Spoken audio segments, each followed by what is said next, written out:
Hello, and welcome to the Take Out the Guesswork podcast. I am your host, Marsha Tate, and I'm here to help you transform your ideas into income. As a business startup coach, I get the opportunity to help other emerging mompreneurs plan and launch their business ideas. In this space, we exist to empower you, to inspire you, and celebrate your wins. So if you're interested in demystifying the business startup process, lean in, because we're getting started right now. Welcome to Take Out the Guesswork, the podcast where we unpack the strategies and stories that help to eliminate uncertainty and hopefully propel your business to success. My name is Marsha Tate. I am your host and guide on this journey.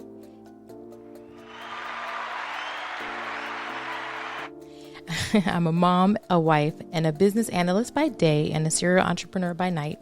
And I have been figuring it all out by trial and error for over 15 years.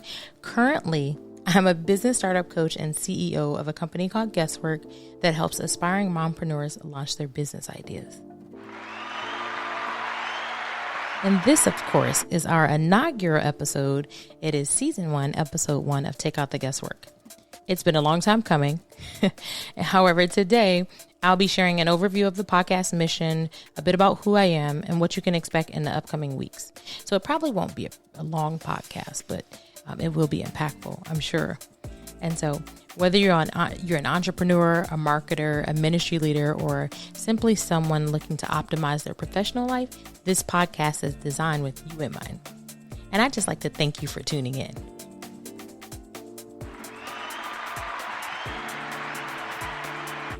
Everybody is getting hand claps today while I learn to work this soundboard. Yes. All right. So while this is our very first podcast, this show is not new by any means. The origins for Take Out the Guesswork began back in 2021 on an app called Clubhouse during the pandemic. It's a place where I hosted a room there for over a year before I shut it down. And it was born out of a desire to cut through the noise and provide clear, practical advice. It was fun at the time, but it felt very temporary. You know, in the beginning, my co-moderators and I delivered strategies and tips for new entrepreneurs, and it was we had a great time. However, I'm glad to have a permanent home that belongs to me. So we are on just about every platform now where you can go and check out our podcast. We will be releasing new content every Monday. And so you want to make sure that you come back here, that you like, subscribe, and follow so that you don't miss out. All right.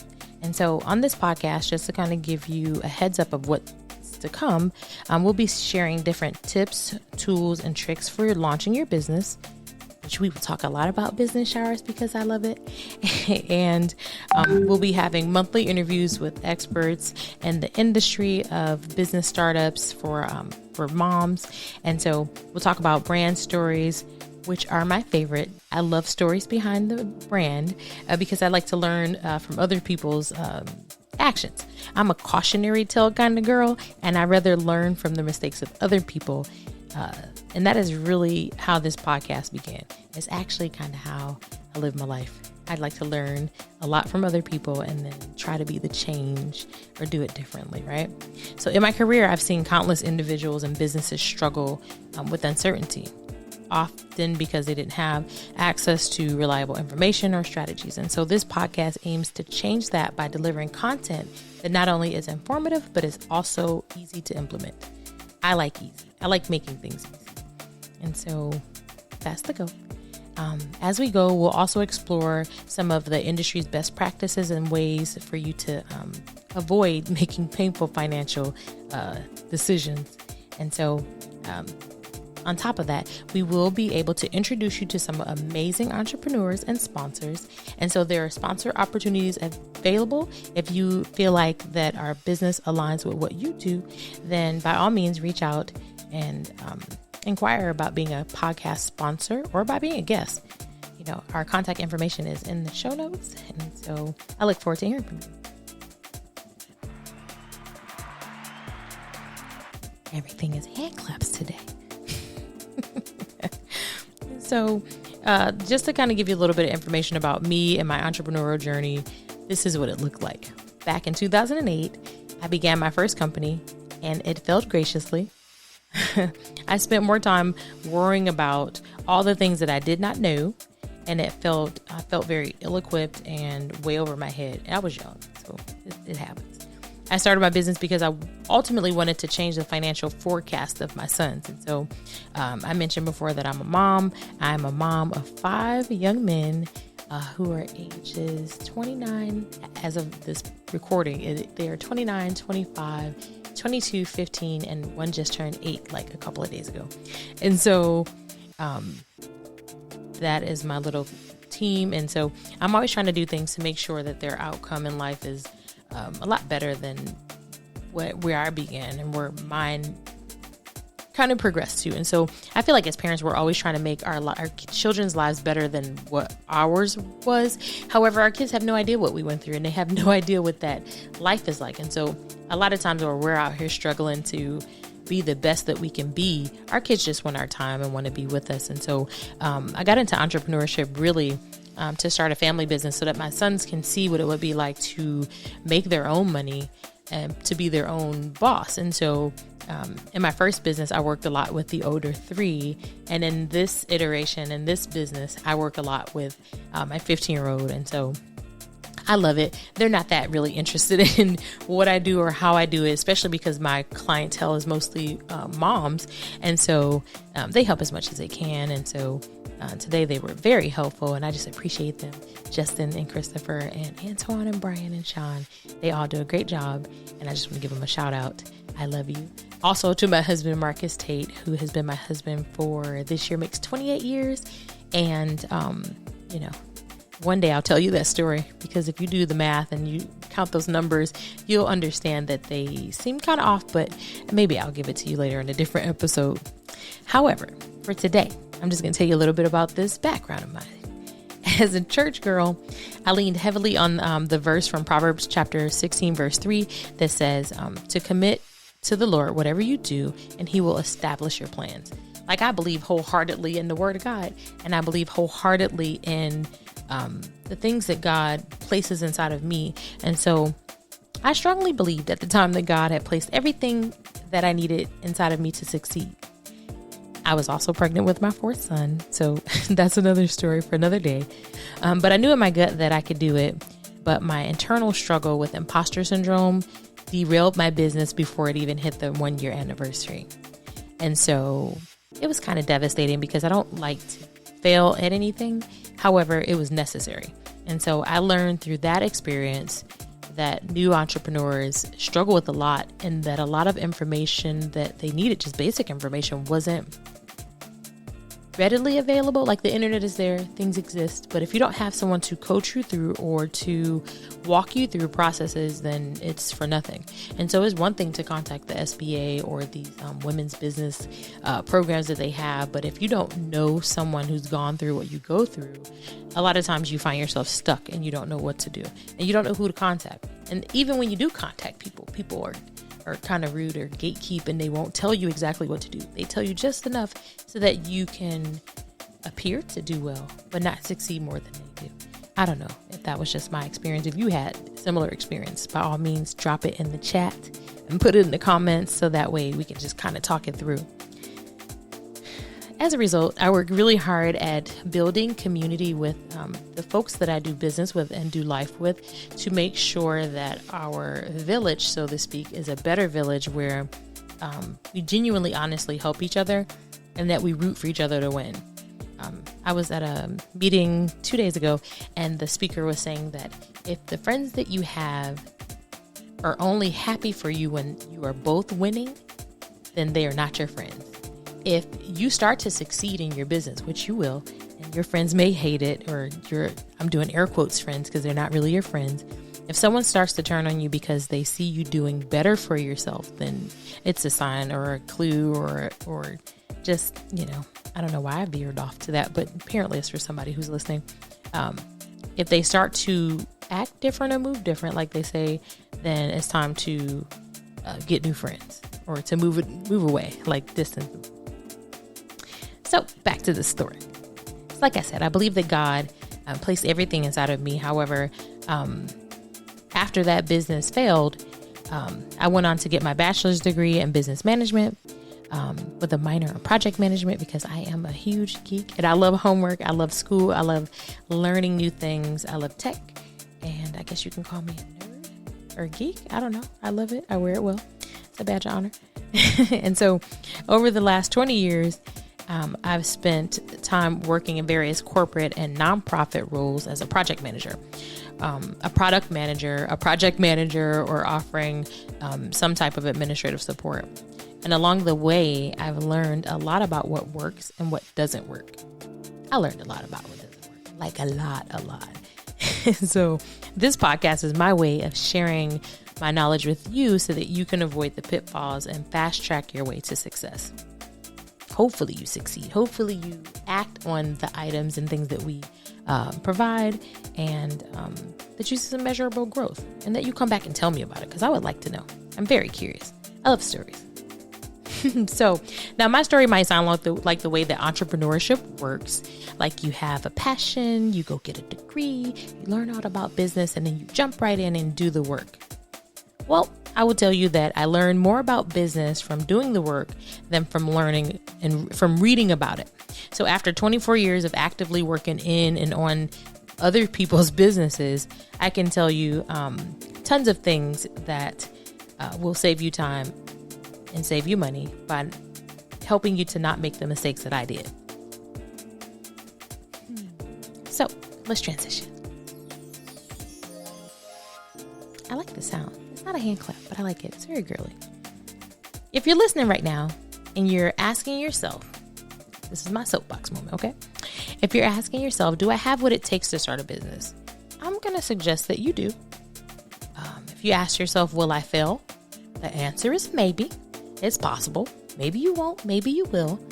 It's not the end of the road.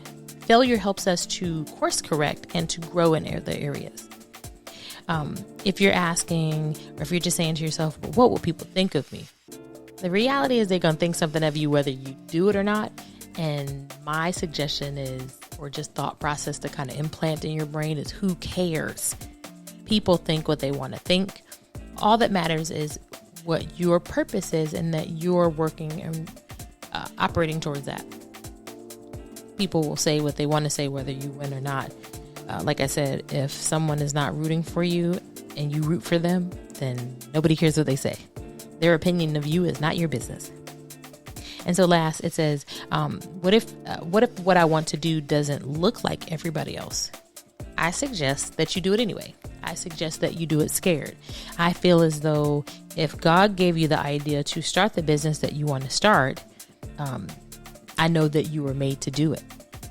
I feel as though one thing that I know for sure is that God doesn't do anything halfway, not by mistake. And he usually does it. He doesn't do it without having a bigger plan in mind. And so if God is causing you to lose sleep at night, and if all you can do is think about this business or this idea or this service or product, then it's something that you should probably lean into, because God is putting it on your heart for a reason. God is just really waiting for you to meet him with your yes. So step out on faith and begin planning your business launch. Nobody said you got to go out and spend money. Nobody said to go do all the things. Just plan it. Put it on paper. A lot of times you want to get it out of your head and get it on paper so that you can see it. You don't have to run it by everybody. You could probably run it by a trusted source, see what they think about it, but just get it out of your head. And so in my own business, I help moms with business planning. And so getting structured and everything. And then we work on the business plan itself. And then we work on business showers, which is like our ultimate launch and like the end of what we do. And so I found that during the pandemic, there were so many people who missed out on receiving money for the missed work because they didn't have proper documentation. And so, true story, like a little hidden fact. When I started this business in 2021, I started it to create websites and create digital real estate for people, because I noticed that a lot of folks didn't have websites or a digital presence. And I just like tech and not really being on social media, but making sure that people are presented the right way, that they represent themselves digitally online the same way that they do in person. So I started my business to do that. And when I realized that there was like a 2-week wait list for people to start their businesses, because people who were in business for years went back and started putting in paperwork because they didn't have paperwork, because they didn't start with the proper foundation. And then there was like this backlog. People were applying for money, still missing out without business plans, different things like that. And so I took a pivot. And so I realized that entrepreneurs need more help with the startup process than they do with just about anything else. And I find that we get stuck a lot, like I said, not knowing what we don't know, and kind of waiting to see what happens or waiting to see what falls in our lap. All the while, once you register that business, you start accumulating fees. And once you start signing up for subscriptions and doing all the things, money is coming out your pocket. And so you have to find a way to get the money back, like return that money that you're investing into your business. And so I found that there was a huge need for helping folks launch businesses. And so long story short, I just kind of niched down to helping mompreneurs or aspiring mompreneurs, because I work with a bunch of young moms who have brilliant business ideas, but don't have the momentum or the know-how to start. And so aside from that, I work with a lot of my older lady friends who I love, and they are always asking me questions. And so I kind of lend my time to both of them, those groups, and I just love what I do. All right. And so like I told you, this podcast was not going to be a long one because, again, it is our inaugural kickoff, and I'm just coming here to tell you what we do and who I am. I think I kind of covered most of it. And so as we come to a close, I will say that I believe that this entrepreneurship journey is 80% mental and 20% physical. So we will cover mindset a lot on this podcast. We'll talk about rest. We'll talk about mental health, because I'm a huge cheerleader for mental health and rest, because if you haven't noticed from this lovely list of things that I mentioned, I used to love to burn the candle at both ends, as they say. And so I really preach about rest these days and pacing yourself and doing things in moderation. And so we'll talk a lot about that. Also, when I tell you that I suffered from imposter syndrome, a lot of the things that I thought about mentally were tied to my childhood, and I had no idea. And it really affected the way that I would show up and talk about my business. And I just figured like maybe I had some kind of like stage fright or whatever. And do I sound like a person who has stage fright? No. Yes, I'm sitting here talking to myself on with this microphone, but like I say, I'm a people person. I love people, and I love to just talk to people about just about everything. And so when it would come time for me to talk about my business, I could talk about anybody else's business, no problem. Talk about my business, my head starts to hurt, I get sweaty, my mouth starts to get all dry. And so I realized that it was tied to a confidence issue about what I thought of myself, not really like if I worried about how other people perceive me when I show up. It was what I was saying to myself in my head. And so that's a long story, a story for another day that we will cover, because it was so pivotal to my growth, just kind of getting through it. And so, like I say, as we come to a close, it is my prayer that this podcast and its budding community of wonderful mompreneurs becomes a place for you to build your village. If you would like prayer over your business endeavor or your idea, by all means, reach out and let us know. Our prayer team is on standby. I am the prayer team. And I do have other people that will pray with me. I'm just saying. So if you desire to start your business, but you don't know where to start, this is the place for you. If you have an amazing idea, but you stuck at a job running circles around your boss, this is the place for you. If you are energetic, if you are an energetic girl geek with a passion for helping others and you love everything entrepreneurship, yes, you guessed it, this is the place for you. Be sure to come back next week on Monday as we release our next episode. Be sure to follow, like, and subscribe to the podcast on just about every platform or whichever platform you listen to most. I would love it if you did all the platforms, but hey, that's my shameless plug. I'm just trying to get these numbers up. It was a joy and a pleasure to talk to you today. And so thanks again for tuning in. You want to make sure that you're here so that you can learn more about how to grow your business without all of the guesswork. And just to recap, this is the place for you. We exist so that you don't have to stay stuck in your business or stuck, period, in that idea or spiraling around the one idea. And that my last takeaway is if God brought you to it, he will bring you through it. Thank you once again for joining me on this wonderful new journey. If this episode has resonated with you, be sure to, like I said, follow, like, and subscribe. Reach out and send us a comment. Let's engage in this chat. If I did a great job, let me know. If I did a horrible job, let me know. If you think it was so bad that I should just burn it all to the ground, let me know. You know I don't care, but just tell me anyway. I enjoy the comment relief. And be sure, like I said, to come back next Monday as we discussed. We'll be talking about discovering your why. We'll talk about the importance of passion and purpose in your business. Like I said, I am Marsha Tate, and I look forward to seeing you in these internet streets. Bye-bye.